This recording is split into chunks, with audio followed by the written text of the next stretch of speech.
Welcome to the last episode of Career Diaries for 2024.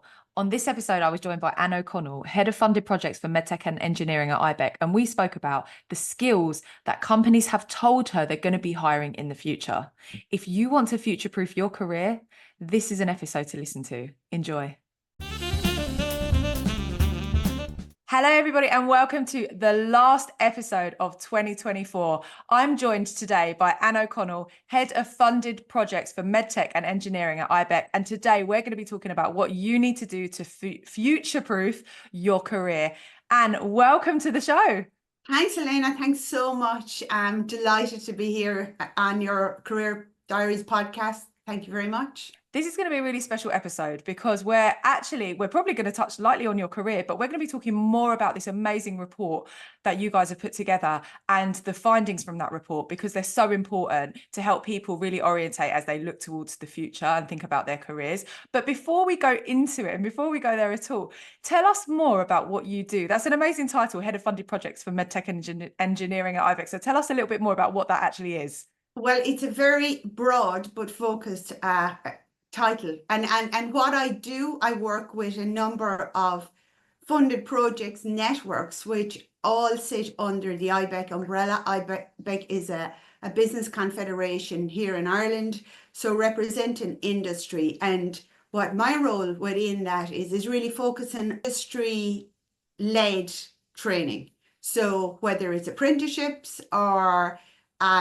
another agency in Ireland is SkillNet Ireland, and what SkillNet Ireland do is they fund training development and training delivery. So if the training is already there, we can then deliver that training for our industry members at a subsidized rate. But also where there's training programs that aren't in existence, we then actually go and get to then actually develop that training and then deliver it for our industry members. So just yesterday, I was talking to a group of medtech industry people, and I work in the medtech sector primarily and in manufacturing. But we were talking yesterday to a group all focused on sterility assurance about a master's that we developed for that group over the last 3 years now, I suppose, from start to finish. So you get your funding and then you come straight through. You identify providers, so whether that could be a university or it could be a private provider, but in this case, it's a university. So it's really just so diverse, but always industry-led training is at the core of what we do. So if there's a skills need, or if there is a need to upskill or reskill people in a certain area, we're there then to try and provide the training or deliver or develop the training for that group. And it's not just the training that is industry led. So you recently, earlier this year, you launched a really insightful 200+ page report on future skills in the medtech profession. I really want to do a bit of a deep dive, and learn what were the findings. But first of all, why did you even do this report in the first place? Well, the reason we did it was because industry group and our steering committee, primarily the medtech sector, identified the need to generate a piece of research. So the report is really about the research of the current state and what we really need to look into in the future, what other international sites we should be benchmarking against, really a whole sort of comprehensive look at the sector, at the skills needs. And I mean, the other part of that is the fact that, there's so much talk about skills, reskilling, upskilling, and across all the areas. So we wanted to look then comprehensively at the 5 pillars that really make up the medtech and the manufacturing sector. So there's manufacturing itself, HR, sustainability, quality and regs, and RD&I. So they were the mainstay of what we wanted to look at. But we wanted to look at it in a way of what does the ecosystem look like currently from a skills perspective? And then what do we need to look at going into the future? Where are we at? And how do we provide a roadmap for industry on their skills needs? And how did you go about sort of like identifying where the skills needs were? Oh, we took a long journey. So we undergo public procurement because we're publicly and some private funding with the way our our network is funded. So because what we were able to do then was we identified the need, then we go out with a tender, and KPMG were the successful responders to the tender in this case. So we worked then beside KPMG, and we took the information that we had at the outset, which would have put us on the road to getting the funding from SkillNet Ireland in the first place. And then we worked with KPMG, but brought a number of our industry stakeholders to the table as well. So we think we'd over 30 one-to-one discussions with KPMG and our industry members. And what they were really able to do was they were really able to set the ball rolling, on what a really detailed piece of research would include and what they needed, because there was no point in us setting what the requirement was for the report. It really needed to be the industry people saying, this is what we need and this is what we want to do. So as a result of that then set really out the criteria for a really detailed survey that over 400 companies within Ireland responded to. And that was over 1% of the Irish medtech sector in Ireland. There's, such a range of companies, but we've like 9 of the top 10 medtech companies in the world here in Ireland. So the footprint in Ireland is huge, great amount of exports gone out of the country, but it's so broad and wide. There's supply chain companies, and then there's the big manufacturers as well. So we really needed to look into that and get the thoughts of all of those industry leaders to actually influence what the survey would look like. And at the same time, KPMG carried out a desktop study on like 20 of the other medtech hubs worldwide as well, to get, really pull together that information. So we took that piece and then we continued on to the second phase. And the second phase really was around benchmarking. And we benchmarked against 2 international hubs, and we carried out surveys there, and we looked at Singapore and we looked at Minnesota. And Singapore really around future technologies and the reputation that it has within the area. And then Minnesota was the other medtech hub, and we got over 50 responses from each of those 2 surveys. So they were, with Minnesota was really had a very similar footprint to what Ireland has around medtech, and a lot of similar companies. So that was the process that we took there. And then the next step of that really was we went to take all of the results we had and try and bring them together under each of the 5 pillars. And that was a great process, because it's not just about getting the results, we've pulled this and we've brought all this together. We actually put all that together and brought experts from each one of the pillars into a room and went through what we had and really got down into the detail with them, where they were saying, I don't know, different things, like, for example, around the whole area of sustainability. They were going, why are you asking us on the future skills? We don't really know what the future skills around CSRD regulations are going to be. But it did start that discussion, and it did get into the detail. And there was a lot of really sort of intense discussions went on in those rooms, and they were all industry members. So that was, everything we do is industry led. So it's important that they take the lead. Industry tell us what we want, and then we can deliver for them. So we really got into the detail. And then I think we had 4 drafts of the final report. And with each one of those drafts, then we shared the pillars with each one, with people that were experts in the area in industry. So they reviewed it and reviewed it and reviewed it. So very proud of for what we've delivered for our steering committee, for the industry as a whole, but also for the team that put a huge amount of work into it. And it sounds like, you definitely planned that really structured, and it's not just something that you sporadically just randomly went out to market and said, hey, can you answer these questions? But, I don't know if you can share names of companies that were involved, but it was some of the big boys, right? It was, real heavyweights in the medtech industry that are really talking. Yeah. It was like even on our steering committee alone, we have Stryker, Alcon, Medtronic were involved, J&J were involved, a lot of the really large companies. that have a huge footprint here in Ireland, Merit Medical in Galway, West Pharma, and then a number of Indigenous companies as well, like Aerogen, Complete Laboratory Solutions in Ireland. So getting that mix as well of what's important to the big companies. Yeah. And then also the SMEs here in Ireland that have the agility as well to be able to turn and give a different view on how you can get something done easier.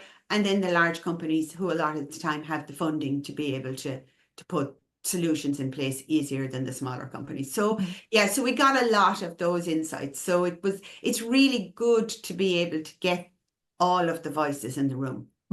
So let's talk about the key findings, because that's really for me, that was really the interesting part, because it's also aligning with, you know, a lot of the conversations that we're having with companies around what they're looking for and what they're going to be looking for in the future. So can you just summarize at a top level the key things that came out of the report? Yeah, the key things that came out of the report were really around, actually one of the things, and it was one of the things we set out to understand as well, was how is training being consumed today? So I'm a lifelong learner, right, through my whole career, and I've got a background in industry as well. So it was really important that we got to understand when I was doing what I did back in the day. So I did most of my lifelong learning while I was working. So I did my bachelor's while I was working. And then I did a PhD, I did a master's, but they were all big, chunky pieces of either research or training.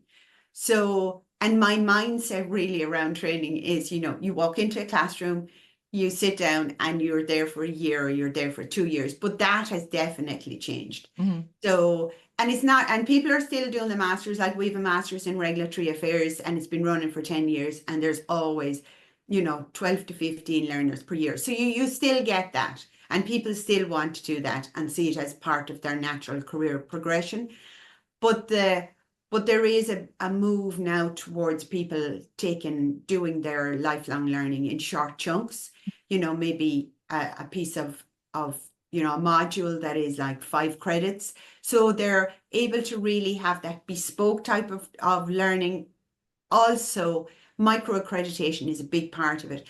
And the other part is the way that training is being delivered today. On page 62 of our report, we have a case study from Friedenberg Medical where they're actually training their operators with VR headsets, and they're finding it really, really successful. And the people that are doing it are really enjoying it. So when you have that, you really get a sense of what people want to do when you get into the nitty gritty and you see the way it's changing. And also that the focus on learning and leadership came out really, really clearly. And then there's also the areas, when I talk about manufacturing, my concept of manufacturing, because I spent 15 years in Intel, was that it was like a digitalized factory, because that's what Intel always was, because for that high-tech industry, it needed what is now referred to as digitalization or, advanced manufacturing. But really, so many companies are still struggling to understand what the needs are for digital transformation and what skills you need to have in place, because everybody still thinks, well, a lot of people, not everybody, but people still think that digitalization is about IT people, and it's not. We're all working in a digital area and era today, and having that digitalization process and transformation in place for the different pillars of your company is different for each one of those areas, and maybe different for every company because it's wherever they are on their transformation journey. So having the skills in place for that, but even having the business acumen to know what you needed to do that, it's really important. So that came out really clearly. And we ended up pulling digital transformation and digital skills out of every single pillar, and we ended up giving it a place in the report on its own, because actually it crosses over HR, sustainability, RD&I. it's very, very relevant. And when you look at the report, actually, the graphic that we put in the report has each one of the pillars, but they're all connected together. And the reason is digitalization really takes from the siloed approach in a company to really that cross-functional side of it. So as a result of that, and as a result of the digital perspective, we gave it an area in the report all on its own. So that came out really clearly. And then a lot of the future skills that people were talking about, really what came out there was digital, but also another part of it is leadership. And leadership and what we would have referred to in the past as soft skills, but within the report, we referred to that as digital skills, or as transversal skills. That's it. So and like digital transverses across all of the different pillars, so do transversal skills. They're problem solving, they're critical thinking, they're really, how a lot of the time it's that sense we know what we need to do. And sometimes we don't, but you can train people on project management. And we would have seen some of the companies, particularly a lot of the companies that were exporting a lot during COVID to support everything that was going on worldwide to support the needs around COVID. And they had to hire a lot of new graduates in to support their processes. And just on the back of coming out of COVID, they realized they needed a lot of training around project management for those individuals. So, and to give them that experience. And really that whole sort of critical thinking, management, being able to connect and create a culture within an organization, that has really come out clearly. And as well as digital skills, we ended up pulling out transversal skills as part of the report, and those transversal skills and how critical and important they are today, but also into the future when we rely so much on digital transformation and the human disconnect to a certain extent. Making sure that the human remains in the loop is so important. And so because of that, there's a real clear recognition within the report on that. I really want to go further into this because this was, for me, one of the really interesting things, right? If we put this in the context of careers, I get people messaging me on LinkedIn saying, hey, Eleanor, can I have some advice? I want to, advance my learning, or I want to take the next step. I'm going to do a training. What training should I do? This technical training or that technical training, so that I can get this certificate and add it to my CV. I find, especially in the markets that we recruit, which are on the more technical side, regulatory, quality, clinical, it tends to be, more technical based training that people feel that they should be doing in order to advance their career. But what I see very often is, especially when we're coming into kind of manager, director, vice president type positions, the reason that people don't get jobs, the reason, they go into interviews, they make the final stage, but they don't get selected, is not because they haven't done the technical training and they don't have the certificate. Is often to do with either the way they've come across in the interviews, the questions that they've asked in the interview process haven't been strategic enough, or they haven't been able to show strong leadership skills or business acumen to be able to connect with the other departments. And actually, that's mirrored in what your findings were, right?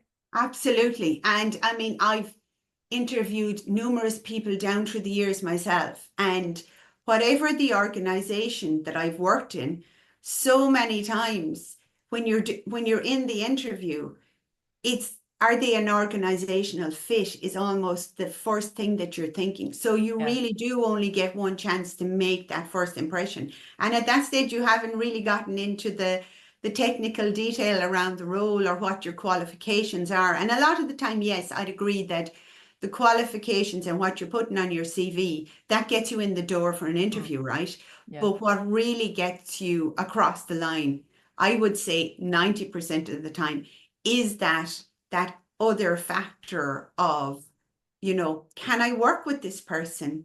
How can we connect? Can we work together?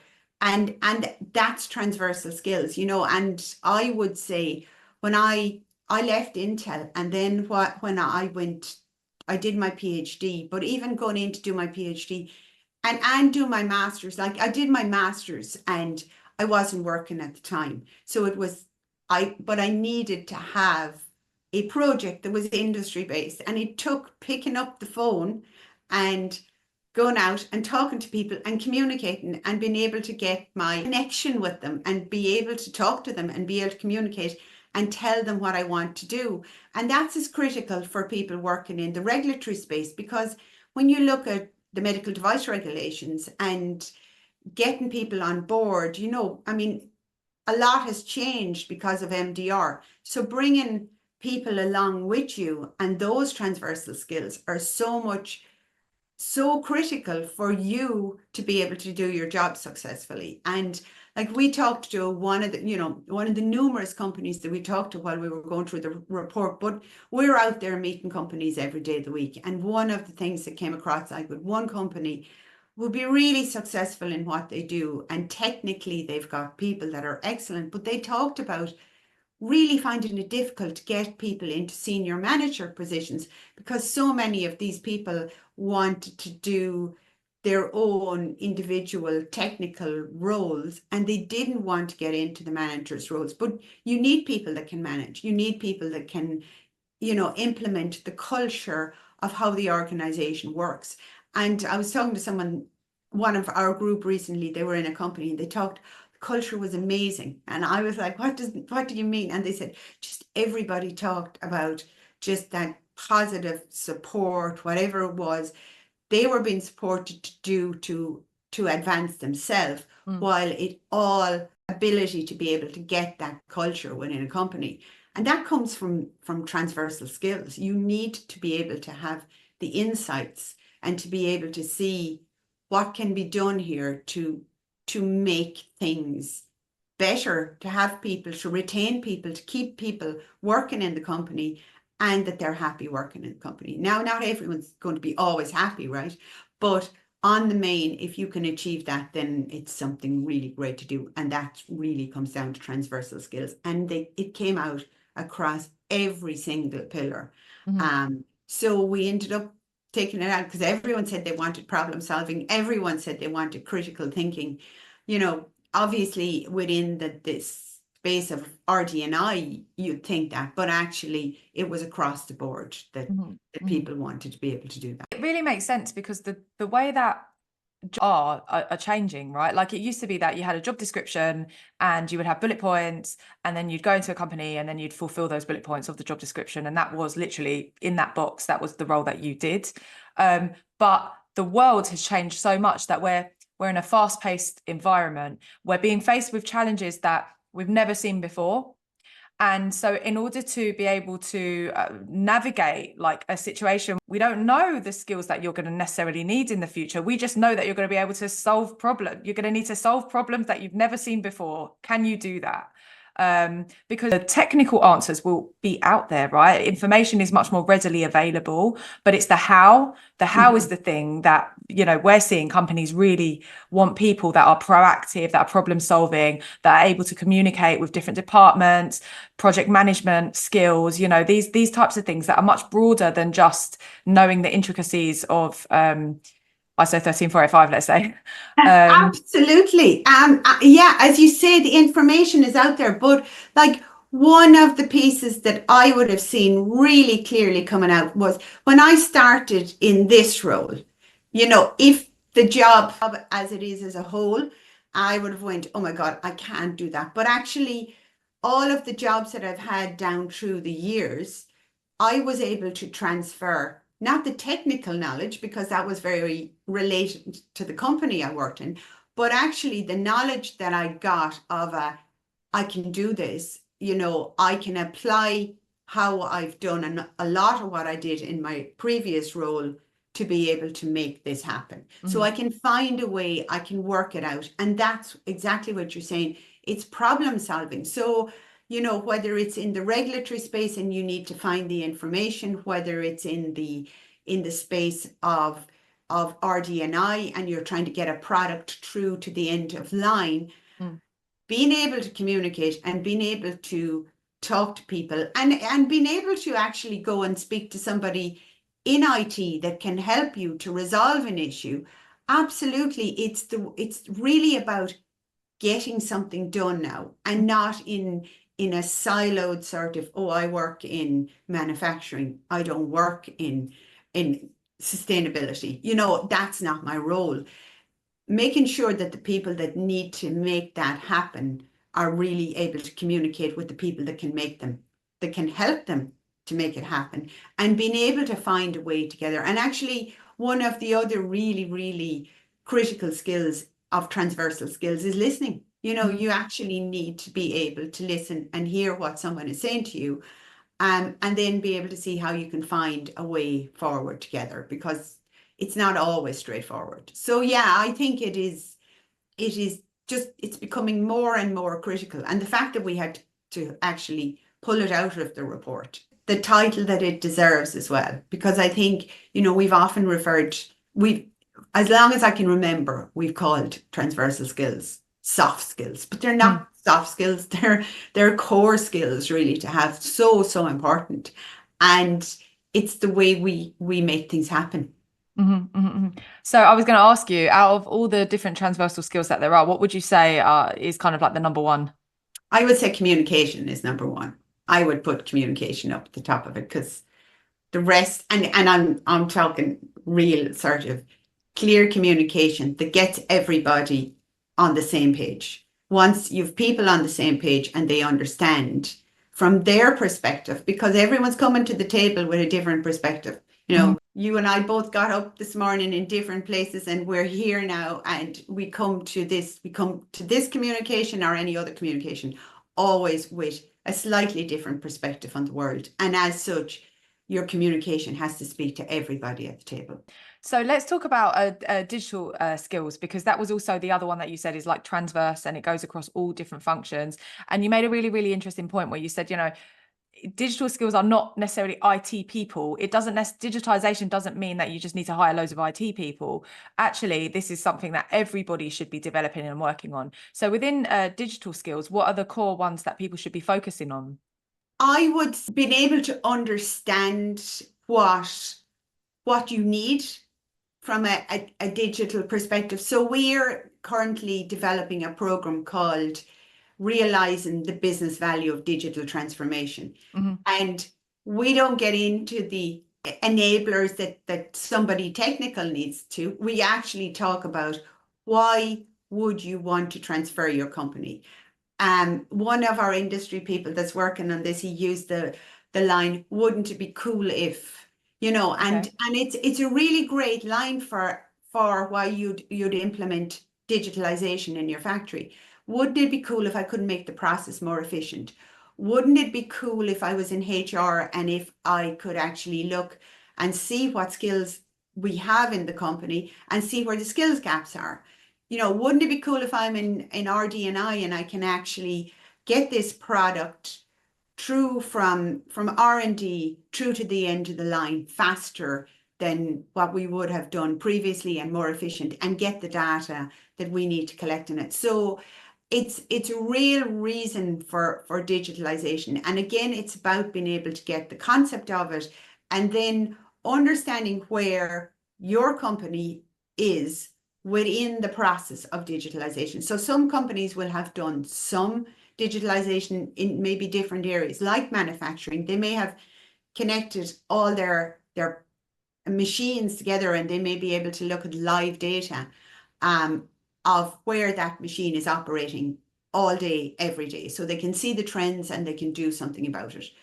But they may not know what skills their people have. So having the digital processes in place that you can see, okay, we've got this many people, operators trained up to this level within the organization, but it looks like we have a gap here. And actually, if we want to do this, we need to be able to go and see what we can do to understand how we can get people on board. And then they can take the steps that they need using digital processes to do that. So yes, people need to have, I think from a digital perspective, they need to know what they want and what's possible. And then they can work with somebody in the area of IT or developers to then develop the product that they need. Like, we're putting in place a training management system at the moment, and it will do a lot of work. Like, it will have obviously the availability of all the training programs that are there, Mm-hmm. and as well as all the training programs, you know, when people want to book on, the capability to do that. So the hope is always, I think, with digitalization is, wouldn't it be cool if, Yeah. and it's going to make my life easier. So I think if you can understand that the capability is out there and then communicate with the people that you need to, and be able to provide the information in a technical format that they need to be able to, for them to do their job. So like, that's really, really important. So having an understanding of that from a technical perspective across departments is really important. And we've got a master's in digitalization of manufacturing, and one of the people that put a number of their people on from their company on it said, we need this across all of our departments. It's not just IT people that we put on it. We Mm-hmm. put people from everywhere on it. So when you look towards the future, because obviously the title of today's episode is, you know, future-proofing your career, how would you suggest people take these insights in order to help them orientate their career? I think what they need to do is, I think they need to take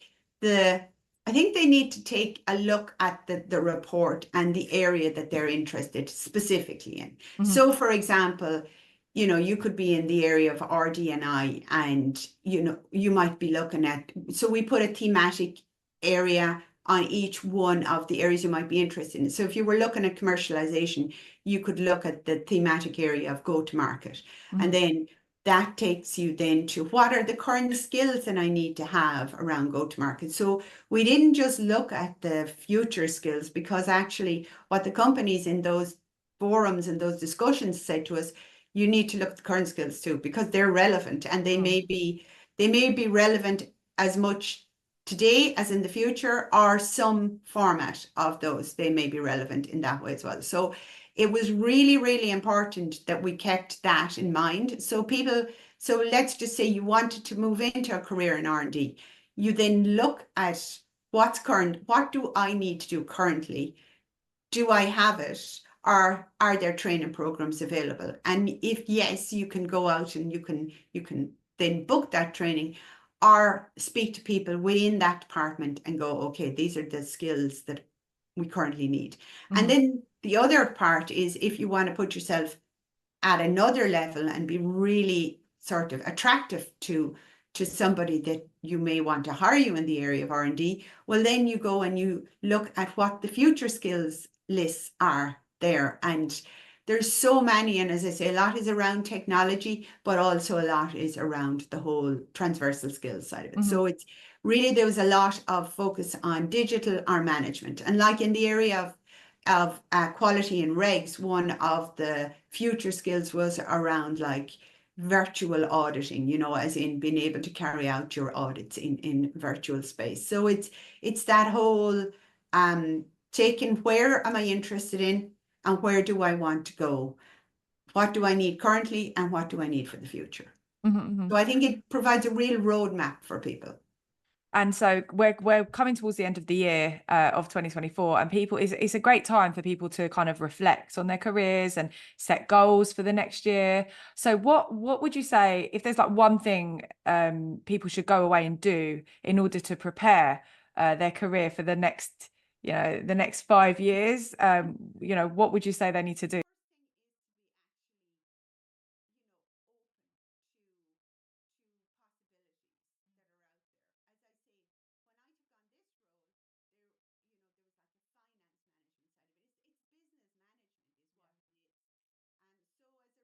I think being open to what the opportunities that are out there are. If you have a really clear goal, then you should absolutely take the report or look into what the skills needs are, and upskill or reskill if necessary, and then move in that direction. If not, and they're not clear about what they want to do, I think being open to opportunities, but first and foremost, actually, I think looking at their own transversal skills. Am I really good at critical thinking? Am I really good? And actually what being able to do that does is it opens opportunities up that you never even think are going to come your way. Mm-hmm. You know, it's even, we're here today speaking, and it's so funny because we ended up in a panel at Global Access a few weeks ago. And, you know, you get to meet people by going out and talking and really reaching out and speaking to people, because actually I think having a mentor or someone that you go to speak to is so important, because they'll give you a perspective on you, and they'll also give you their perspective, which I think if they're your mentor, you're looking to them. So if you're really not clear, I would always go and talk to somebody about it. Yeah, because this was the next point that I was going to make. You know, how do you actually know if you, I mean, I don't know anyone in the world that would say, I have bad communication skills. You know, everybody writes that they have on their CV, I have excellent communication skills, and everybody thinks they're great at communicating. So actually, how do you go about objectively getting that feedback to actually understand where your gaps are? Yeah, and I think you really have to allow yourself to be put in a vulnerable position sometimes with these. I went for an interview that's probably about 8 or 9 years ago now. It was just on the back of my PhD, and I went in and I just really messed up. Like, I totally messed up in this interview. But on the back of it, when I was told that I wasn't successful and I didn't go to the next round, I was like, oh my God, I'm so upset. But actually, I kind of went, okay. And I knew myself, you know, I had a sense, you like to think you did great, but I didn't. Mm. But what I did was I emailed the people that interviewed me, and I said, look, would you mind providing me with some feedback? I said, I'm obviously really disappointed. So it's okay to express your emotions. I'm really disappointed, but actually I'd be really delighted if you could just give me just a little bit of feedback. And they were really generous with their time, and they gave me an hour of Oh, feedback. And they wow. said to me, yeah, it was phenomenal. And they said to me, from the minute you came in the door, you started just explaining why you had taken time out for family reasons, when you never talked about your 15 years of experience. You never talked about doing your PhD. So I think being open to that feedback actually is really, really critical, because that changed my whole perspective on how I approached interviews afterwards, or how I approached being open. You know, nobody necessarily likes to hear you're not that great at, but actually it can really set you in the right direction for future. So I think it's okay to be vulnerable and to just go, okay, I'm going to take this on. I'm going to be open to it.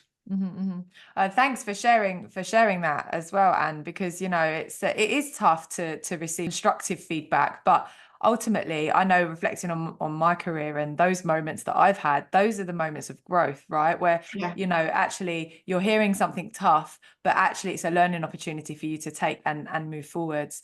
So look, this has been a super interesting conversation, and you know, transverse skills, digital skills, these are the things that people really need to be focusing on as they look towards the future and their careers.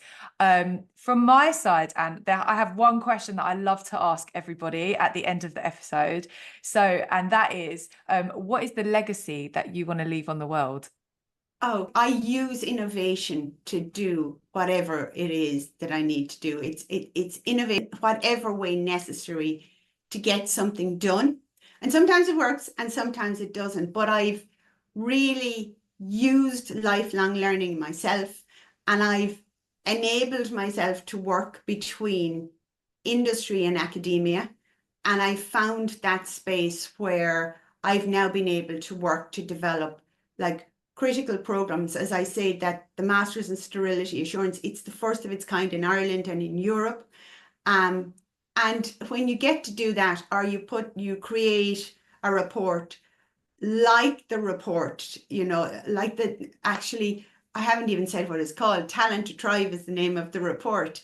And it's you know, so when you have a report like that and you can go, we started it, we brought it the whole way through, and we really delivered on it. So I think if you can put that stamp on anything you do and do it to the best of your ability, then that's my legacy, really. You know, I'm innovative, and I've run with what has to be done, but for longer term rather than just short term achievements. So I don't know if that really answers it, Elena, but I think that's my legacy, is doing it as well as I can, and that it will last and have an impact. And I'm sure it will. And there's so many people that you're able to reach, and so many people that will be getting this message loud and clear. So to all of you, thank you for listening. Don't forget to give this episode a like, a thumbs up, leave a comment, give us a 5-star review while you're there as well. Why not? And I hope you found this episode super interesting, as I have. I will see you in 2025 for another episode of Career Diaries by Elemed. Thank you, Anne, for joining us.